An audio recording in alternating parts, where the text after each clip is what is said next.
Have you ever noticed this? You pray, you finish, you say Amen, and then suddenly something feels off. A negative thought appears, a wave of doubt hits you, distraction shows up immediately, and you sit there wondering, why now, out of all moments? Why right after I prayed? I'm going to tell you the truth most people never hear. That moment is not random. I know this because I didn't always stand on this side, warning people about it.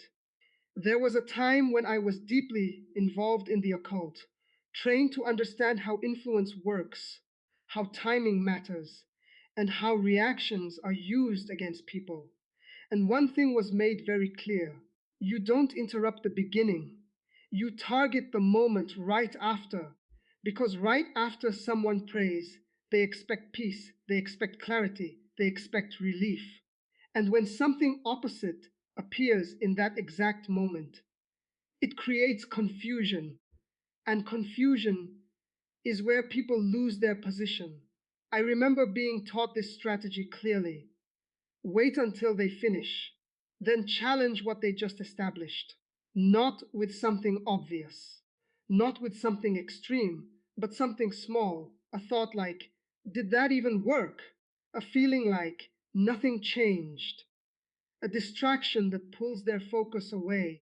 And if that moment is not handled correctly, everything they just did begins to weaken, not because the prayer had no effect, but because their response after it created doubt. Now listen carefully. The problem is not what appears after you say Amen. The problem is how you respond when it does. Because that moment right there is a test of position. Did you mean what you said, or are you easily moved right after? That's what determines everything. And in the next chapter, I'm going to show you exactly why this happens and why most people unknowingly lose what they just established within seconds of finishing their prayer. Now, this is the part most people completely misunderstand. They think the prayer itself is the main moment, but from what I learned, the moment after is just as important, sometimes even more, because when you pray, you are focused, you are intentional, you are clear about what you're doing. But the second you say Amen, that focus begins to relax. Your guard drops slightly. Your mind starts shifting back into normal thinking. And that small shift, that's the window. I remember this very clearly from the other side. No one was concerned about interrupting someone while they were deeply focused, because in that moment they were steady. What mattered was what happened right after.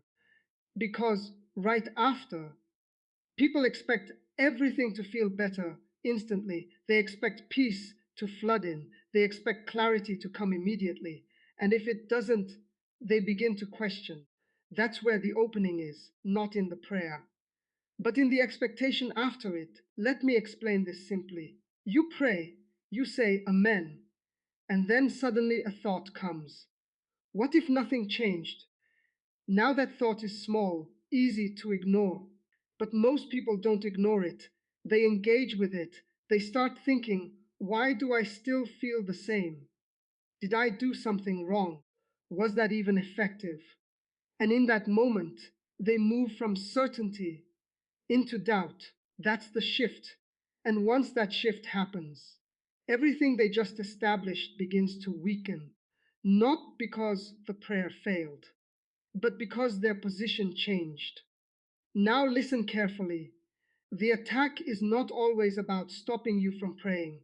It's about getting you to undo it right after. Because if you establish something with clarity, but then immediately question it, you cancel your own position. I saw this happen again and again. People would do something right, but then respond wrong immediately after. And that response, that small moment of doubt, was enough. Now, here's the truth you need to understand. The moment after Amen is not a moment to relax completely. It's a moment to hold your position, to stay aligned with what you just said, to not let anything pull you out of it, because whatever happens in those next few seconds determines whether what you just did stays strong or starts to fade. And in the next chapter, I'm going to show you exactly what you should do the moment after you say, Amen, so nothing that comes after can shake what you just established. Now, this is the part most people don't want to hear, but it's the truth.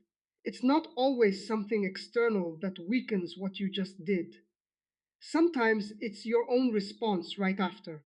Because what I saw again and again was this: people would do the right thing, but then immediately follow it with the wrong reaction. And that reaction would cancel the position they just established, not instantly in a dramatic way, but subtly, quickly, step by step. Let me show you exactly how it happens. You pray, you say, Amen, and then within seconds, a thought appears. What if nothing changes?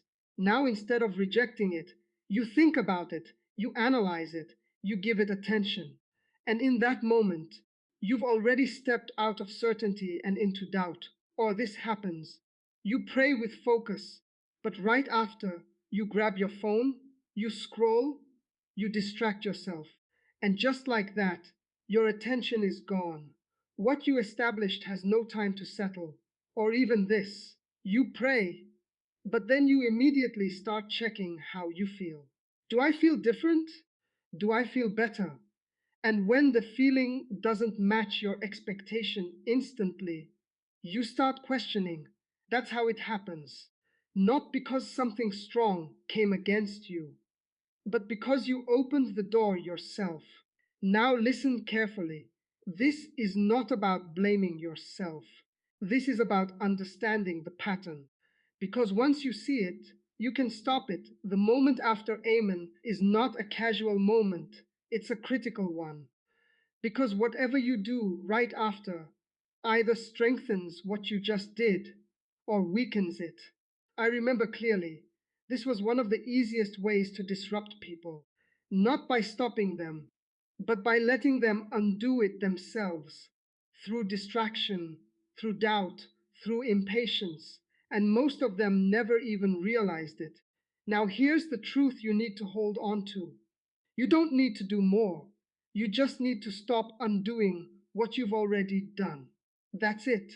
Because if you establish something and then simply remain in it, it holds, it stays, it carries forward.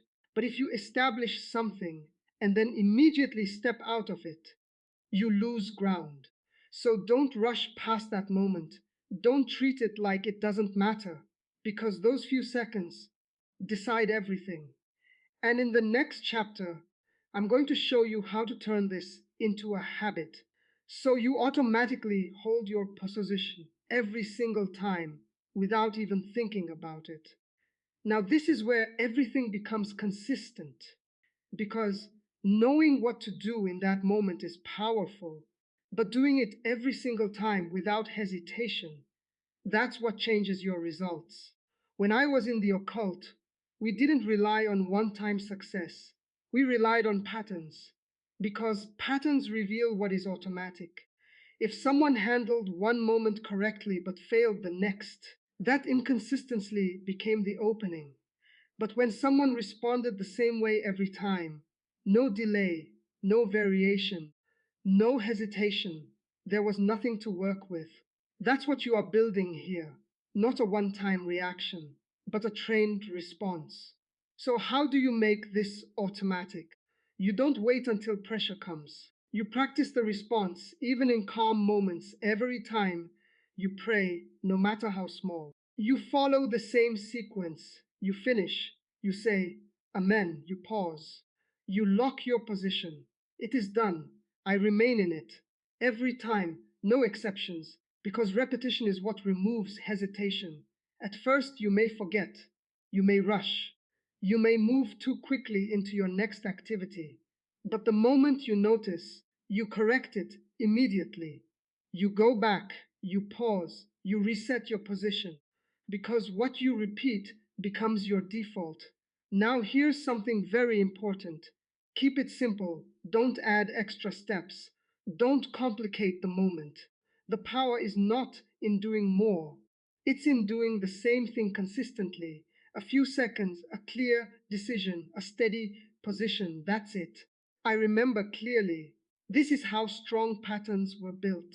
Not through effort, but through repetition tied to a specific moment. And once that pattern was established, it didn't need to be forced anymore. It just happened. That's what you're creating. A moment where you never finish without securing what you just established. Now imagine this. Every time you pray, you automatically pause. You automatically hold your position. You automatically reject anything that tries to shift you. So when thoughts come, they don't stay. When doubt appears, it finds no agreement. When distraction tries to pull you, it doesn't move you because your response is already set. Now listen carefully. This is not about being perfect. It's about being consistent. If you miss it once, you don't stop. You return to it the next time. Because what matters is the pattern over time. And the longer you stay consistent, the stronger that pattern becomes.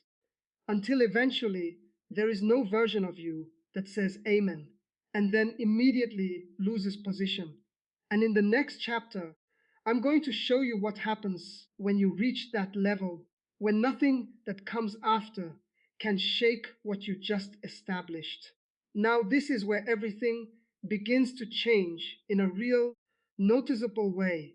Because once you become consistent with this, once you stop rushing past the moment after Amen, you start to see something different happen, not just once, but repeatedly.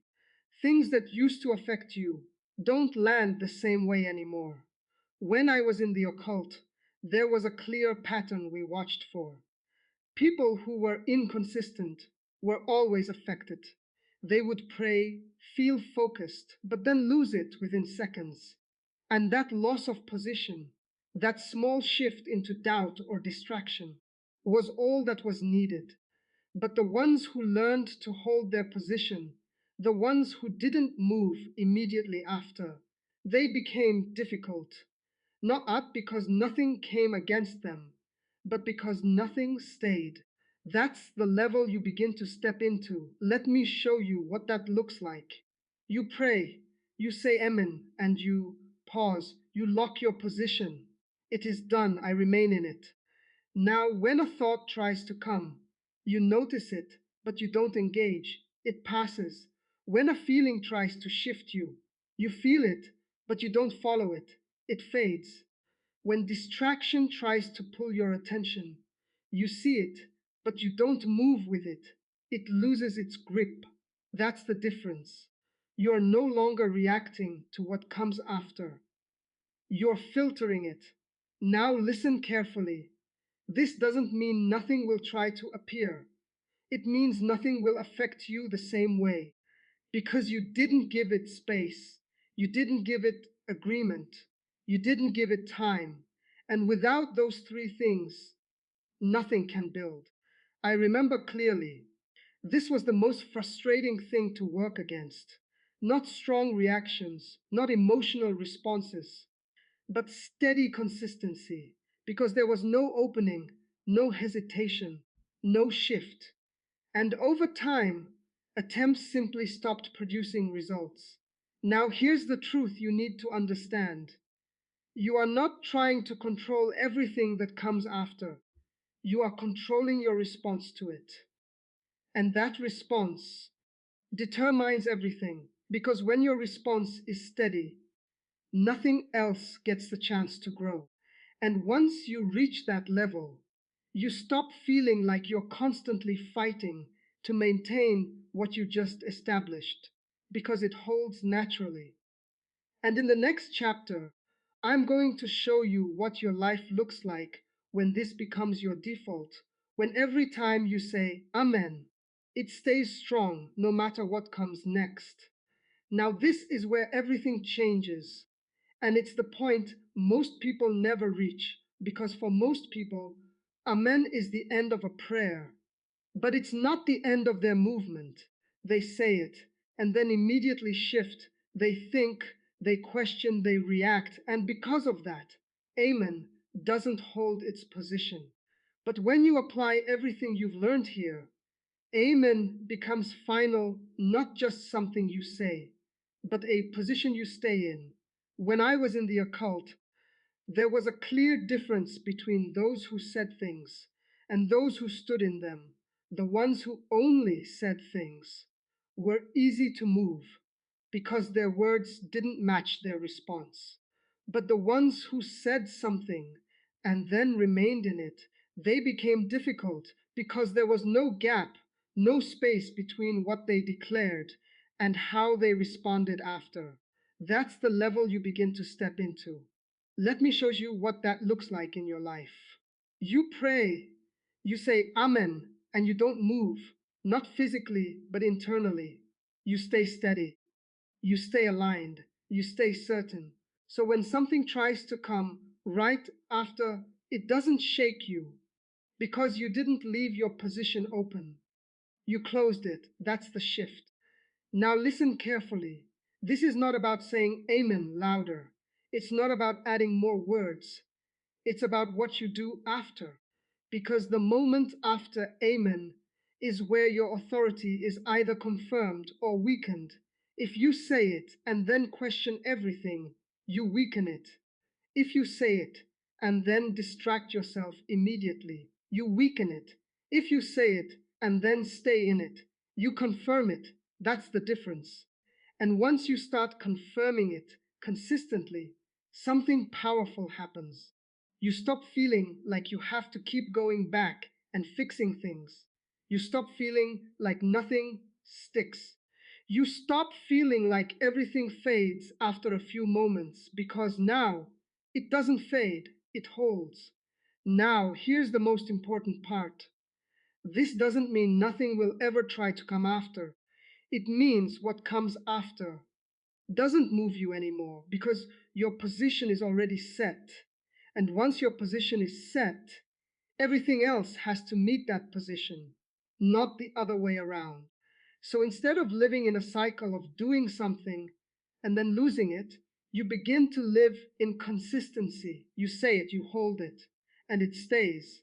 And in the final chapter, I'm going to show you what your life looks like when this becomes your default, when every amen you say carries weight, and nothing that follows is able to undo it anymore.